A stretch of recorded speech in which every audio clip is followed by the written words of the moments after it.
तो जैव अपहरण की समस्या पर हम लोग चर्चा करेंगे पूरा। अंग्रेजी में इसको बायोप्रेसी प्रॉब्लम कहते हैं। प्रॉब्लम बना इसे भी समस्या होता है। बायो का मतलब जैव होता है। जैव मतलब जो जीव जंतु है, प्राण वाला है, ठीक है ना। जैव में जो प्राण वाला, पौधा भी जैव है, नहीं मानव भी जैव है, अन्य पशु भी जैव है, सब प्राण वाला है, जिसको हम लोग प्राण कहते हैं, ठीक है। तो जैव अपहरण की समस्या क्या है? तो जैव अपहरण प्रकृति जनित, जो प्रकृति में चीज़ें मौजूद है वो प्रकृति जनित है, और तथा करोड़ों वर्षों का विकास की क्रिया में स्थापित अनुवांशिक गुण में हेरा फेरी जो होता है उसको हम लोग जैव अपहरण कहते हैं। जैसे पूर्व काल से चलता आ रहा है, अब तो हमको लगता है ना लोग का बस चले तो आम के पौधा पर से जलेबी फड़ा देगा और जलेबी के पौधा पर से लीची फड़ा देगा। जैव अपहरण करके हो सकता है? नहीं। पहले का पौधा जो जमीन में डाला जाता था, समान प्रकार के पौधा, तो उसको जो है ना फल देने में वर्षों लग जाता था। अभी का वर्तमान का जो पौधा है इसमें कहीं को टाइम नहीं लगता है। ये साल रोपी अगला साल से देना शुरू नहीं। ये सब क्या है? जैव अपहरण। प्रकृति के विरुद्ध में जो भी सारी कार्य जो हो रही है ये सब जैव अपहरण की प्रक्रिया है। तो अनुवांशिक गुण में हेरा फेरी, जैसे हम प्रति वर्ष धान की अगर फसल लगाते हैं तो धान का बीज खरीद करके लाते हैं। खरीद करके क्यों लाते हैं? कि उसको बोलते हैं ना हाईब्रिड, हिंदी में उसको कह लीजिए उन्नत किस्म का बीज, एक अलग किस्म का बीज होता है, ठीक ना। गेहूं का बीज अगर हम डालते हैं तो फिर भी उसको खरीद करके लाते हैं मार्केट से, जो दूसरे स्थान से स्थानांतरण होकर के आता है, दूसरे मिट्टी से आता है, उसकी जांच पड़ताल होती है और उन्नत किस्म का होता है। ये सभी अनुवांशिक गुण की हेरा फेरी होती है, ठीक ना। ये सब क्या है? अनुवांशिक गुण का हेरा फेरी है। जैसे गाय पर हम लोग चर्चा किए कि क्या है, जो समान जो गाय है वो अगर 5 लीटर दूध देने वाली है तो दूसरा जो है जब उसका जो बच्चा जो पैदा लेगा वो उससे अधिक दूध देगा। तो कैसे देता है? तो उसको जो है ना विभिन्न प्रकार के अलग प्रक्रिया से उसको जो है ना प्रजनन कराया जाता है, ठीक है। उसका निषेचन अलग प्रक्रिया से होता है, इसलिए उसका आने वाला जो नेक्स्ट जो जनरेशन जो होता है वो क्या होता है कि अधिक दूध दे पाता है। नहीं तो वो क्या हो गया? अनुवांशिक गुण की हेरा फेरी हो गया। इसको आप अंग्रेजी में डीएनए कह लीजिए, ये बदल गया। आप लोग रहिए, ठीक है।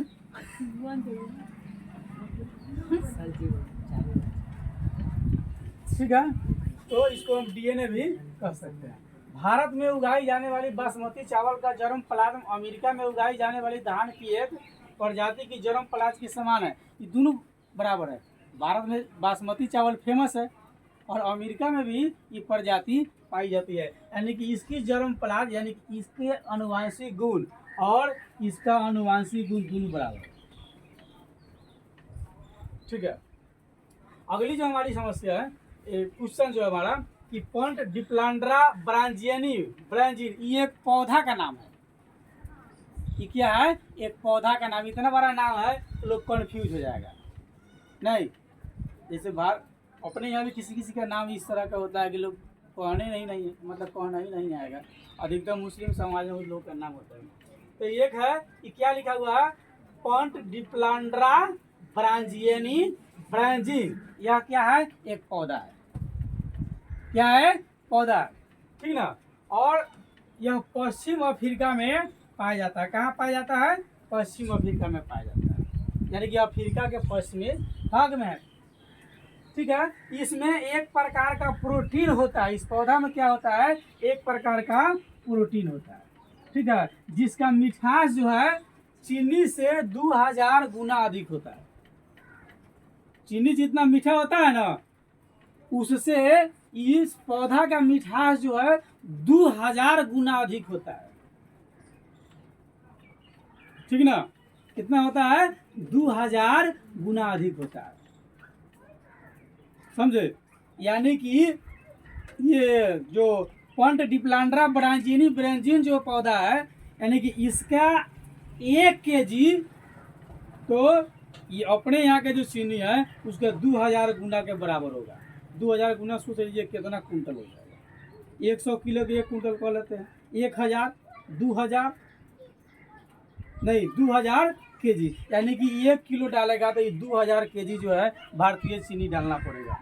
अब समस्या है कि लोग का इस पर ध्यान पक्का जाएगा, इस पर ध्यान जाएगा कि नहीं जाएगा। इस पौधा का जिसके साथ मैच करा दिया जाए, मिला दिया जाए, इसके डीएनए को जिसमें डाल दिया जाए, नहीं इसके डीएनए यानी कि अनुवांशिक गुण को जिस पौधा के साथ अटैच कराया जाएगा वो पौधा भी मीठा हो जाएगा। स्वाभाविक है, मीठा अगर मिठास अगर किसी चीज़ में अगर डाला जाता है तो स्वाभाविक है वो भी मीठा हो जाएगा।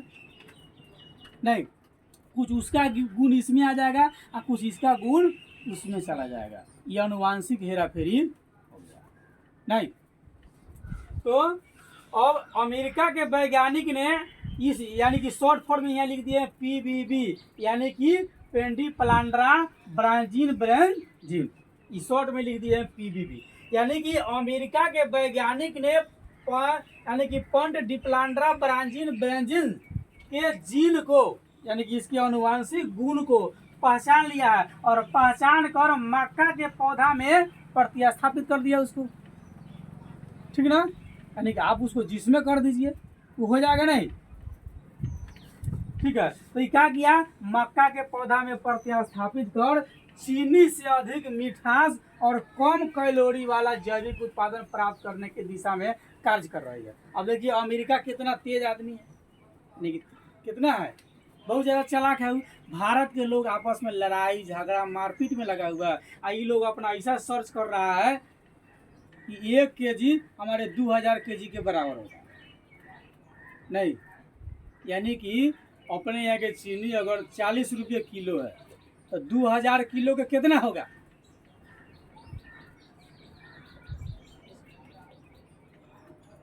एक कुंटल के 4000, 100 किलो के 4000, 1000 किलो के 40000 और 2000 के 80000, नहीं कितना हो गया 80000। अपने यहाँ का 80000 उसकी 1 किलो के बराबर है। तो वो अगर 1 किलो वो अपन जो है अपने यहाँ चीनी 40 रुपये है और वो अपने जो मिठास जो बनाएगा उसको 1 किलो जो है वो 200 में बेचेगा, उसको घाटा नहीं लगेगा, उसको क्या घाटा लगने जा रहा है, इसी के गुण से वो अटैच कर लेगा तो बहुत आगे चला जाएगा। हम लोग उसको खरीदने जाएंगे तो हमको कितना मिलेगा, 80,000 में। चालाक हुआ कि हम हो गए, अमेरिका वाला नहीं चालाक हो गया। यहाँ के लोग आपस में झगड़ा लड़ाई में लगल है, ये लोग अपना शोध में लगल है, देश को आगे खींच रहा है, ठीक है। तो अमेरिका के वैज्ञानिक ने इस जो है पेंडिप्लांड्रा ब्रांजीन के जीन को पहचान कर मक्का के पौधे में लगा दिया ही ना। इसको मक्का में जनेरा में भी तो लगाया जा सकता है, जो मवेशी का चारा होता है वो किसी भी पौधे में लगा देगा, वो मिठास हो जाएगा और उसको फिर जो है गन्ना की तरह क्या कर लेगा, उसका जूस निकाल लेगा, फिर उसका प्रक्रिया हो जाएगा। नहीं, एक पौधा होता है हमको बताते हैं, उसका नाम है चीनी का पौधा, उसका पत्ता भी मीठा मीठा लगता है। लोग चाय बनाने के लिए उसके पत्ता को तोड़ करके डाल देता है, अपने यहाँ उपलब्ध नहीं है, उसका कोई और नाम होगा, लेकिन अपने यहाँ तक भी पौधा पहुँच गया है, जिसको रोप दीजिएगा ना और उसका पत्ता केवल चाय बनाने के लिए उसमें जब डाल दीजिएगा तो मीठा लगेगा। आपको चीनी डालने की ज़रूरत नहीं है, आपको खाली पत्ते से हो जाएगा, चीनी खरीदने का टेंशन नहीं करता, ठीक ना। चलिए आगे चलिए। अब है अगली हमारी चर्चा हॉट स्पॉट। हॉट स्पॉट क्या है, यह एक समझ लीजिए संवैधानिक कानून प्रक्रिया हॉट स्पॉट। इसके तहत कई राष्ट्र मिल करके जैव अपहरण पर रोक लगाती है। अब जैव अपहरण, अब जैसे ये है कि पेंडिप्लांड्रा ब्रांजीन पौधा, अब इसका लोग अनुवांशिक गुण दूसरा पौधा में हेरा फेरी कर लेगा, इसे असर सबसे ज्यादा कथी पर पड़ेगा, गन्ना पर करेगा। गन्ना के जो लोग खेती करेगा उसको खूब घाटा लगेगा, वो खेती करना चाहेगा नहीं, उसको नुकसान होगा। इसलिए हॉट स्पॉट के तहत ये अनुवांशिक गुण के जो हेरा फेरी जो होता है, सभी राष्ट्र मिल करके क्या करता है, इस पर रोक लगाता है, कहता कि नहीं हेरा फेरी नहीं होना चाहिए, नहीं, ताकि पर्यावरण पर खराब असर नहीं पड़े। 1988 ईस्वी में नॉर्मन मायर्स ने हॉट स्पॉट पर जोर दिया था। कब दिया था? 1988 में एक वैज्ञानिक है, कौन? ये देख लीजिए, नॉर्मन मायर्स। 1988 में नॉर्मन मायर्स ने हॉट स्पॉट पर जोर दिया था। नहीं, वो कहा था कि इस पर ध्यान देने की जरूरत है, अन्यथा प्रकृति के विरुद्ध में अगर हम विशेष कार्य करते तो हमको नुकसान होगा। आज भी हम लोग देख ले, पहले का जो दूध होता था उसका जब दही जब बनता था, आपको खाने के बाद दही चूड़ा जब खाया जाता था, खाने के बाद पानी से हाथ नहीं धुला पाता था, फिर उसको कपड़ा इत्यादि से साफ किया जाता था। अभी के दही खाइए, पता नहीं लगेगा खाया कि नहीं खाया। आखिर हुआ क्या है? तो मवेशी के आनुवांशिक गुण में हेरा फेरी हो गया, उसके भोजन में भी हेरा फेरी हो गया। पहले इतनी सारी सुविधाएं नहीं थी, मवेशी इत्यादि केवल चारा खा करके दूध देती थी, तो चारा खा कर जो दूध देती थी, उस दूध में जो प्रोटीन हुआ करता था, कैल्शियम, कैलोरी इत्यादि जो हुआ करता था, आज जो है ये आपके विशेष विभिन्न प्रकार के बाजार से खरीदी गई जो मवेशी का चारा इत्यादि जो मिलता है, उसमें वो प्रोटीन नहीं है जो पहले केवल घास में मिलता है। और दूसरी, हम सभी ने उसके आनुवांशिक गुण का हेरा फेरी करवा दिया। नहीं, उसके निषेचन के लिए नर और मादा के जरूरत पड़ती है, जो हम लोग प्रयोग करते नहीं हैं, और एक विशेष प्रकार के डॉक्टर के टीम से उसका निषेचन करवा देते हैं, तो क्या होता है? उसके आनुवांशिक गुण में हेरा फेरी होगी। और हेरा फेरी होने से क्या हुआ है ना, पूरा मवेशी भी कमजोर, उससे उत्पाद होने वाली जो खाद्य पदार्थ है वो भी कमजोर है। जो पहले का दूध दही जो होता था, आप उसका अनुमान लगाइए। तो पहले जब लोग खाया करता था तो खाने के बाद में एकदम हाथ में जो है ना चप चप रहता था, वसा एकदम वसा प्रोटीन से एकदम पर्याप्त होता था। अब ऐसी बात नहीं। आखिर क्यों? इस पर किसी ने सोचा आखिर ऐसा होता क्यों है? ये सब आनुवांशिक गुण के हेरा फेरी के कारण होता है। ठीक है।